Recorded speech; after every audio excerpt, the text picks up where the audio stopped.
నమస్తే అమ్మా. నమస్తే కన్నా. వ్యాలంటైన్స్ డే వస్తుంది కదా, లవ్ మీద మీ ఒపీనియన్ ఏంటి? ఒరే లవ్ లేదు ఇది అంతే అవసరం చూసుకున్నా కానీ ఒరే కొడుక ఒరే ఒరే అమ్మ నువ్వులో బతకాలి కదా చెప్పిండ్రా ఏనా చెప్పాను. ఇంత పెద్ద ఎవరో ఒంటరి పెట్టాలంటే దేవుడు ఎంత గొప్ప దేవుడు. ఏ ఊరు అన్నది? విజయవాడ. విజయవాడ పక్కన తణుకుందా? తణుకులు అన్నీ కొన్ని బ్యాంక్ నా కొన్ని లవ్ మ్యారేజ్ చేసుకుని వాడు 50 కోట్లు మోసం. లవ్ మ్యారేజ్ చేసుకొని పోయినాడు బ్యాంక్ నా కొడుకు. ఎలా లవ్ చేస్తారు?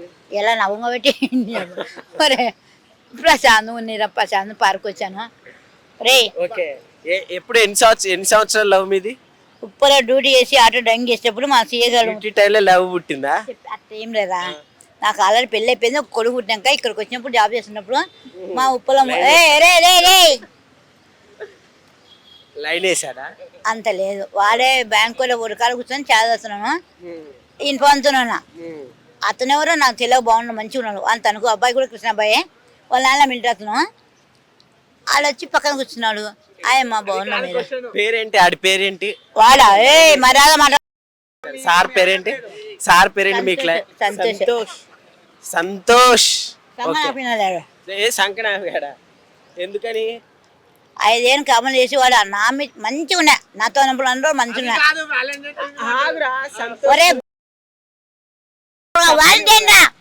లవ్ మ్యారేజ్ లేదు. అంత అవసరం చూసుకున్నావు. లవ్ కానీ లేరు ఈ తెలంగాణ, అంత గొద్దు తెలంగాణ లేరు. కళ్ళాల పోతున్నా ప్రభుత్వం మాట్లాడుతున్నా. ఒక్కటే కొడుకు, చాలా హ్యాపీ. నాకు బంగారం కొడుకు ఇచ్చారు. ఒరే కొడుకా, లవ్ మ్యారేజ్ చేసుకునే వాళ్ళకి ఏం చెప్తారు? దమ్ము వస్తుంది. ఒరే కన్నా, ఒరే కన్నా, ఒరే కన్నా మాకంటే వయసు పెద్దగైంది. So hi brother. Hello hi. So love మీద నీ ఒపీనియన్ ఏంటి? లవ్ మీద నా ఒపీనియన్ అంటే ప్రేమ మీద నా అభిప్రాయం, అంతే కదా. నాకు తెలిసి ప్రేమ అనేది ఏంటంటే ఇది ప్రేమ అనేది పాలు లాంటిది అనమాట. పాలు ఎందుకని పాలతో పోల్చావు? పాలని బాగా ఉడకబెడితే ఏమొస్తుంది? మేగడ వస్తుంది. మేగడని కరిగిస్తే ఏమవుతుంది? మళ్ళీ ఏమవుద్దా? ఇంకా బాగా కరిగిస్తే ఏమవుతుంది? ఇంకా మజ్జిగ అవుతుంది, పెరుగు అవుతుంది, ఇంకా రకరకాలుగా అంటే వెన్న అవుతుంది, జున్ను అవుతుంది, రకరకాలుగా పోతా ఉంటుంది. ఇట్లా ప్రేమ అనేది కూడా అంతే. ప్రేమ అనేది స్టాండర్డ్గా పర్మనెంట్గా ఉండదు, అది కరిగిపోతూ ఉంటుంది అంతే. కావాలంటే నువ్వు అసలు చూసుకో, ప్రేమ అనేది ఎవరైనా లైఫ్ లాంగ్ ఎవరన్నా ఒకరిని ప్రేమిస్తారా? ఎవరిని ప్రేమించలేరు. కాబట్టి ఏంటంటే మనం చూసుకున్నట్టయితే ఎవరిని ప్రేమించడం కష్టమే. ఎవరిని ప్రేమించలేరు. ఏదో ఒక 6 నెలలు 7 నెలల సంవత్సరం అంతే, లాస్ట్ అంతే. ఇంకా అయితే మరి వ్యాలంటైన్స్ డే వస్తుంది కదా, లవర్స్ డే ఆ రోజే బ్లాక్ డే కూడా ఉంది. సో ఈ రెండిట్లో నువ్వే సెలబ్రేట్ చేసుకుంటావు? లవర్స్ డే సెలబ్రేట్ చేద్దాం, అది కూడా చేద్దాం, ఏముంది, 2 చేద్దాం. ఆ బ్లాక్ డే కూడా చేద్దాం. కరెక్ట్ లే, దేశం కోసం వాళ్ళు ఆర్మీ వాళ్ళు చనిపోయారు, అది ఒక రకంగా బాధగానే ఉంది. కానీ ఈ రోజే పెట్టడం అది కాస్త బాధగా ఉంది. ఎందుకంటే అంటే ఈ రోజే పోయారు పాపం. అదొక ప్రేమ, ఏముంది, అదొక ప్రేమ. అంటే మన దేశం కోసం చచ్చిపోయారు కదా, వాళ్ళది ప్రేమే, ఇది ప్రేమే, అది ప్రేమే. కుమార్ అయితే మరి గేమ్ చేంజర్ అయితే 50 కోట్లు వస్తాయి అన్నావు, అది కొంచెం అన్ఫార్చునేట్లీ ఫెయిల్ అయిపోయింది. సో దాన్ని తీసి పక్కన పెట్టేద్దాంలే. నేను చూసినప్పుడల్లా అదే గుర్తొస్తుంది. అందరు నీ వల్లే సినిమా పోయింది అంటున్నారు, ఏం చెబుతావు మరి? 1,00,000 కోట్లు 50,000 కోట్లు వస్తాయని చెప్పా. అందరు నీ వల్లే సినిమా పోయింది అంటున్నారు సగం మంది, ఏం చెబుతావు? అదంతా ఒట్టి అబద్ధం. అది నా వల్ల సినిమా పోవడం ఏంది కదా. నాలాంటి వాళ్ళు మొరగతా ఉంటారు, పోతా ఉంటారు. నాలాంటి 100 రకాలుగా 100 మాటలు డిసప్పాయింట్ అయ్యావా? 50 కోట్లు రాలేదని? 50,000 కోట్లు 1,00,000 కోట్లు వస్తాయని అనుకున్నా. దానికి చాలా బాధపడ్డా. ఎందుకంటే నేను రామ్ చరణ్కి మెగా ఫేవర్, నేను పెద్ద ఫ్యాన్. నేను ఎక్స్పెక్టేషన్స్ చేసావు వస్తాయని, ఎక్స్పెక్టేషన్తో చేసా. సినిమా బాగా ఆడుతుందేమో, ఆ సినిమా లాభపడాలి, ఆ సినిమా హీరో కానీ ప్రొడ్యూసర్ కానీ అందరూ బతకాలని నేను చెప్పా. పాపం అట్లా 50,000 కోట్ల అభిమానంతో చెప్పాడు, బట్ కానీ ఎమోషనల్ అయిపోతున్నాడు అనమాట. ఇది ప్రతి ఒక్కళ్ళు అన్నప్పుడల్లా. సో నువ్వు ఏడవకు, అట్లానే చెప్తారు. మనసులో కొంచెం బాధగా ఉంది. ఒక పక్క నిన్ను చూస్తుంటే ఇంకో పక్క కోపం వస్తుంది, నిన్ను చూస్తుంటే ఎగిసి ముఖం తనేద్దాం అనిపిస్తుంది. సో ఫైనల్ గా ఏం చెప్తావు? లవ్ మ్యారేజ్ బెటరా, అరేంజ్ మ్యారేజ్ బెటరా? అది ఏంటంటే కాపురం చేసే దాన్ని బట్టి ఉంటుంది ఏదైనా. కాబట్టి ఏంటంటే నువ్వు లవ్ మ్యారేజ్ అయినా అరేంజ్ మ్యారేజ్ అయినా మొగుడు పిల్లలు ఏం చేయాలి? భార్య అయినా భర్త అయినా కాస్త భయభక్తులతో కాపురం చేయాలి, అంతేగాని నాది లవ్ మ్యారేజ్లే, నేను మధ్యలో పోతా, నాకు అరేంజ్ మ్యారేజ్లే, నాకు ఎక్కువ ఉంది, వీడు తక్కువ ఉంది, నాకు ఆస్తులు ఎక్కువ, మా వాళ్ళు పెద్దోళ్ళు వీడిని లేపేస్తారు అనుకుంటే మనమే చేయలేము. అది ఈడైనంతే, అబ్బాయినంతే, అమ్మాయిని చంపిడు, ఇంకెవరైనా ప్రేమించడం, నువ్వు ఆకర్షణ పడడం, వేరే అమ్మాయి మీద ఆకర్షణ పెంచుకొని అంత ఫేకేగా. నిజంగా ఎవడు ప్రేమిస్తాడా? నిజంగా ఎవడు ప్రేమించడు? ప్రేమ అనేది ఏం లేదంటావు. ప్రేమ అనేది ఏంటంటే అందంగా ఉన్న రోజు ఆకర్షణగా ఉంటుంది, అందం పోయిన తర్వాత ఎవరిని ప్రేమిస్తాడో? ఎవరిని ప్రేమించారు. నిజమైన ప్రేమ ఎవరిది? తల్లిదండ్రులది మాత్రమే. అవును, తల్లిదండ్రులు మన కోసం ప్రాణాలే, అంతే కదా. మన కోసం తల్లిదండ్రులు ప్రాణాలు ఇస్తారు, లెక్క చేయరు. మన కోసం ఆస్తులు ఇస్తారు, మనకి ఎంతో డబ్బు ఇస్తారు, మనకు అన్నం పెడతారు, మనకేమైనా దెబ్బ తగిలితే పాపం చూసి ఏడు చేస్తారు, తట్టుకోలేరు అసలు. అదే ప్రేమించిన అమ్మాయి ఏదో కొద్ది రోజులు ఫిగర్ బాగుంటే ఏడస్తాదేమో, తర్వాత దొబ్బిరా అంటది, ఇంకోటి ప్రేమిస్తుంది, ఓడిని పట్టుకుని ఏడస్తుంది. కాబట్టి ఏంటంటే నిజమైన ప్రేమ తల్లిదండ్రులది మాత్రమే. Okay Kumar, thank you. Hello everyone, నేను మీ జాకిర్ హుసేన్. సో మరి కొద్ది రోజుల్లో అయితే వాలంటైన్స్ డే వచ్చేస్తుంది అనమాట. సో అదే రోజు బ్లాక్ డే కూడా వస్తుంది. సో ఈ రెండిట్లో ఏది ఎక్కువ సెలబ్రేట్ చేసుకుంటారో అడిగి తెలుసుకుందాం పబ్లిక్ని. సో ప్రస్తుతం మనతో ఒక బ్రదర్ కూడా ఉన్నాడు. So hi brother. Hi brother. Valentine's day వస్తుంది కదా, సో నీ ఒపీనియన్ ఏంటి? లవ్ మీద నీ ఒపీనియన్ ఏంటి? లవ్ అన్నారు కదా, ఇది చాలా పెద్ద పదం అన్న. Love gives thrills but it kills. ఏంటంటే చాలా మంది చచ్చిపోతారు కదా అన్న. ఇప్పుడు లవ్ అనేది ఒక డ్రామా అయిపోయింది అన్న, ఇంతకు ముందులాగా లేదు. ఇంతకు ముందు అంటే ఒక అమ్మాయిని లవ్ చేసినామంటే ఆమెనే పెళ్లి చేసుకోవాలని చెప్పేసి కొన్ని కట్టుబాట్లు ఉంటుంటే, లైక్ వర్జినిటీ కన్నా దేనికన్నా కొంచెం అరే ఇట్లా వేరే వాళ్ళతో ఉండడం కరెక్ట్ కాదు, ఇలాంటివన్నీ అవుతున్నాయి. ఎట్లా అవుతుంది బ్రదర్? అంటే అమ్మాయిలే అంత ఉన్నారని ఎందుకు చెప్తున్నావు అంత కరెక్ట్ గా? అంటే అబ్బాయిలు కూడా చీట్ చేసే వాళ్ళు ఉంటారు కదా.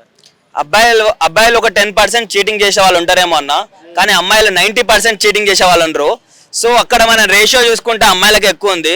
సో ఇప్పుడు ఈ అమ్మాయిలకు కూడా ఈ చట్టాలు లైక్ ఏదైతే ఉన్నాయో వాళ్ళకి ఫేవరబుల్గా ఉన్నాయని చెప్పేసి మేము ఏం చేసినా నడుస్తాయి, మమ్మల్ని ఎవడేం చేయలేడు, పోలీస్ స్టేషన్కి పోతే అబ్బాయిలకే పడుతుంది అని చెప్పేసి ఇలాంటివి ఉన్నాయి కదన్న.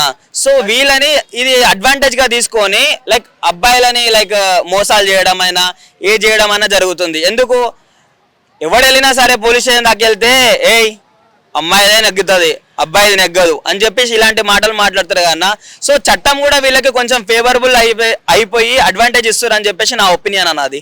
ఓకే, అంటే 50-50 అని చెప్పుకోవచ్చులే బ్రదర్. మరి అమ్మాయిలే అంటే మాత్రం నేను మాత్రం అసలు యాక్సెప్ట్ చేయను. బంగారంలా చూసుకునే వాళ్ళు, అలానే చాలా నమ్మకంగా ఉండే అమ్మాయిలు కూడా చాలా మంది ఉన్నారు ఈ సొసైటీలో. సో సరే, లవ్ మీద నీ ఒపీనియన్ చెప్పే. సో అదే రోజు బ్లాక్ డే కూడా ఉంది కదా, సో బ్లాక్ డే గురించి ఏం చెప్తావు?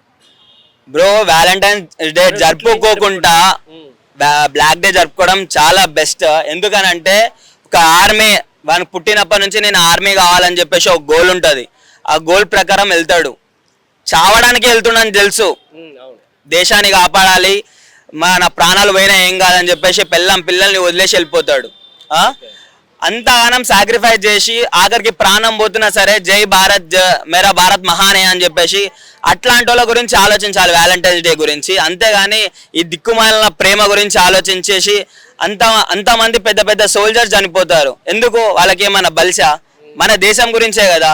అరే నేను చచ్చినా సరే వేరే వాళ్ళ ఇంట్లో వాళ్ళ హస్బెండ్ వైఫ్ పిల్లలు అందరు సంతోషంగా ఉండాలి, లైక్ ఒక ఫ్యామిలీని నా ఫ్యామిలీలో వాళ్ళ ఫ్యామిలీలో చూసుకోవచ్చు అని చెప్పేసి ఇంతగానం ఆలోచించి వాళ్ళు ఒక డెసిషన్ తీసుకొని అట్లా ఆర్మీకి వెళ్ళడం.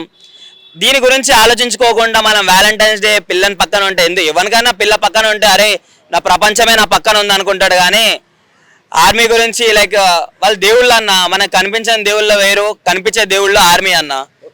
సో ఈ రెండిట్లో అయితే బ్లాక్ డే జరుపుకుంటా అంటావు నువ్వైతే? నేనే కాదన్నా, ప్రతి ఒక్కడు లవ్వర్ ఉన్నా సరే, ఆయనకి పెళ్ళం ఉన్నా సరే, ఎవడున్నా సరే బ్లాక్ డేనే జరుపుకోవాలి. ఎందుకనంటే అరే ఈ 365 days నీ పెళ్ళంతో నేను హ్యాపీగా ఉంటావు. ఆ హ్యాపీగా ఉండడానికి కారణం ఎవరు? ఆర్మీ వాళ్ళే కదా. లైక్ నిన్ను వాళ్ళు చచ్చిపోయినా సరే అరే నీ పిల్లల్ని కాపాడదాం అని చెప్పేసి అంత క్రియేటివ్ థాట్ తోని వాళ్ళు ఉంటారు. సో అట్లాంటి వాళ్ళ డేని జరుపుకోకుండా వ్యాలంటైన్స్ డే జరుపుకోవడం చాలా దరిద్రం అన్నది ఒక. So hi brother. So Valentine's day వస్తుంది కదా, సో లవ్ మీద నీ ఒపీనియన్ ఏంటి? లవ్ గొప్పదే అన్న, దాన్ని చెడగొట్టపోతే. ఎందుకని లవ్ గొప్పది? లవ్ గొప్పదే కన్నా, మనం ఎక్కడో పుట్టుంటాం, ఆమె ఎక్కడో పుట్టుంటుంది, ఇద్దరి మధ్యలో లవ్ అనే కాన్సెప్ట్ కలిసి మన ప్రేమ పుట్టి వాళ్ళతో జీవితాంతం ఉంటాయి, అది వారదన్న. లవ్ గొప్పదే. దాన్ని ఏంటంటే ఇప్పుడు లవ్ కూడా ఎట్లా అయిపోయిందంటే నీకు బిజినెస్ ఉందా, నీకు డబ్బు ఉందా, అది కూడా బిజినెస్ అయిపోయింది. ఇప్పుడు సొమ్మున్నోడే లవ్ చేయాలి, సొమ్మున్న అమ్మాయినే లవ్ చేయాలి, అట్లా కూడా అది అయిపోయింది. అట్లా చెడగొట్టేయాలి. అదే రోజు బ్లాక్ డే కూడా ఉంది కదా, సో ఈ రెండిట్లో నువ్వే సెలబ్రేట్ చేసుకుంటావు. నా మ్యారేజ్ అయిపోయింది, నేను 2 సెలబ్రేట్ చేసుకుంటాను. నేను మ్యారేజ్ డే సెలబ్రేట్ చేసుకుంటా. ఓకే, అయితే మ్యారేజ్ అయింది అంటున్నావు కదా, సో లవ్ మ్యారేజ్ బెటరా అరేంజ్ మ్యారేజ్ బెటరా? నేను లవ్ మ్యారేజ్ చేసిన, నేను బాగానే ఉన్నా, నేను హ్యాపీగా ఉన్నా అన్న. కష్టాలు సుఖాలు అన్నీ వస్తూ ఉంటాయి. ఇప్పుడు కష్టం రాగానే మనం వదిలేసింది అనుకో అమ్మాయి, అది ఎప్పుడు దండగా. అది అరేంజ్ మ్యారేజ్ అయినా, దాన్ని ఏమంటారో లవ్ మ్యారేజ్లో అయినా. కానీ మనతో పాటు కష్టం వచ్చినా నష్టం వచ్చినా ఉందంటే మనతో పాటు జీవితాంతం ఉంటుంది. అది అమ్మలాగా. ఓకే, లవ్ మ్యారేజ్ అంటున్నావు కదా, సో లవ్ మ్యారేజ్ని మ్యారేజ్ వరకు తీసుకెళ్ళావు, ఆల్రెడీ మ్యారేజ్ కూడా అయిపోయింది అంటున్నావు కాబట్టి, సో మీ మధ్య మెయిన్ ఒక బాండ్ ఏదైనా ఉందంటే ఏదని చెప్తావు? అదే లవ్ కదన్నా, బాండే లవ్ కదా. లవ్ లేకుండా ఎట్లా మ్యారేజ్ అయితే? సో ఆ బాండింగ్ గురించి ఏం చెప్తావు? అదేనన్నా బాండింగ్ మీన్స్ తన గురించి ఏం చెప్తావు? ఎట్లా నన్ను అర్థం చేసుకుంటది, నాకు కోపం వచ్చినా ఇంకోపం వచ్చినా ఒకళ్ళు ఇద్దరిలో ఒకళ్ళు సర్దుకుపోతాం. అట్లా ఉంటేనే లవ్ అట్లా ఉంటుంది. లేదు నీ కోపం రాగానే నాకు కోపం వస్తే అది లవ్ కాదు. ఈ ఇద్దరిలో ఎవరో ఒకరు తగ్గుతూ ఉండాలి కదా అది. ఓకే, అయితే ఈ మధ్య కాలంలో అసలు లవ్ అన్నా కానీ ఒకవేళ అమ్మాయిని ప్రేమించాలన్నా కానీ చాలా భయపడుతున్నట్టు చెప్పుకొస్తున్నారు యూత్ అంతా, సో ఏం చెప్తారు? అదే ఇప్పుడు ఏం జరిగిపోతుందంటే లవ్ లో కూడా నీ దగ్గర డబ్బున్నోడినే ప్రేమించు, డబ్బున్న అమ్మాయిని ప్రేమించు అని మనకి ఇంటికాడ కొంచెం ఫోర్స్ఫుల్ ఇంటి దాకా వెళ్ళిపోతుంది లవ్. అట్లా అవుతాం వల్ల ఇప్పుడు అది కూడా మార్కెటింగ్ బిజినెస్ అయిపోయింది అంతా. లవ్ అంటే ఆ అబ్బాయిని ప్రేమించా, ఆడికి డబ్బు ఉంటే ఓకే చేసుకో, అట్లా అయిపోయింది. సో ఎప్పుడన్నా మీ లవ్ స్టోరీ ఎప్పుడు స్టార్ట్ అయింది? నాది ఇప్పుడు నా 10 years లవ్ స్టోరీ. పెళ్ళి అయ్యి కూడా 5 years. 5 years అవుతుంది. సో మరి సక్సెస్ఫుల్ గా లీడ్ అవుతుందా? లీడ్ అవుతుంది అన్న, లీడ్ అవుతుంది. అందుకే హ్యాపీగా ఉన్నా చెబుతున్నా కదా. ఇన్స్పిరేషన్ గా తీసుకోవాలంటే ప్రతి ఒక్కరికి ఏం చెప్తావు? ఒకళ్ళొకళ్ళు అసలు నాకు జరిగింది అలాగ జరగదన్న. వాళ్ళు ఏంటంటే వాళ్ళ లైఫ్లో నెగిటివ్ జరిగినా దాన్ని పాజిటివ్గా మార్చుకోవాలి. ఏదైనా చిన్న తప్పు జరిగింది అనుకో, అదే మన మనసులో తలుచుకుని ఉంటే మన జీవితం అసలు సాగదు. నెగిటివ్స్ పాజిటివ్ అన్నీ వస్తూ ఉంటాయి. నెగిటివ్స్ దాటుకుంటూ వెళ్ళిపోతే మన జీవితం పాజిటివ్ అయింది. ఇన్స్పిరేషన్ ఒకటి ఇన్స్పిరేషన్ జరగకూడదు అన్న. ఆడికి జరిగింది మనకు జరగాలని రూల్ ఏముంది? ఇప్పుడు నీకు కూడా జరిగింది, నాకు కూడా జరిగింది. మనం మ్యారేజ్ ని అమ్మాయిని ప్రేమించి మ్యారేజ్ వరకు తీసుకెళ్లకుండా స్టార్టింగ్ లోనే ఎండ్ చేసేస్తున్నారు అనమాట. సో అట్లా నేను ఇన్స్పిరేషన్ ఇప్పుడు మిమ్మల్ని మీది మ్యారేజ్ వరకు వెళ్ళింది, సక్సెస్ఫుల్ గా రన్ అవుతుంది. సో చాలా మంది అట్లా సగంలో వదిలేసేసి ఇప్పుడు అలా చేస్తే ఇద్దరికి లాసే కదా. అది సగంలో వదిలేస్తే మంచిది, మళ్ళీ పెళ్లి దాకా వెళ్ళిపోయిన తర్వాత వదిలేయటం ఇంకా చెడ్డది కదా. అంటే చిన్న చిన్న వాటిలో అవును, వాళ్ళు లవ్ చేద్దాం అన్న. అదే నేను అంటున్నానంటే వాళ్ళు లవ్ చేద్దాం అనుకున్నారు, వాళ్ళు మ్యారేజ్ దాకా తీసుకెళ్దాం అనుకున్నారు. చిన్న దానికి వదిలేసారంటే అసలు పెళ్ళి అనేది సక్సెస్ అవదాలకి. ఇక్కడ వదిలేకపోవడం వల్ల వాళ్ళిద్దరే బాధపడతారు, ఫ్యామిలీ దాకా వెళ్దాం. పెళ్లి దాకా వెళ్ళిన తర్వాత ఫ్యామిలీ కూడా బాధపడిపోతుంది కదా ఏదన్నా అయితే. ఇప్పుడు 100 మ్యారేజ్లో 70% సక్సెస్ అవుతున్నాయి అన్న, 30% విడిపోతున్నారు. అది కూడా అయిపోయింది మన కల్చర్. కొన్నాళ్ళకి అయ్యేటప్పటికి అమ్మో పెళ్లి చేసుకుంటున్నారు అనే రేంజ్కి వెళ్ళిపోతాం.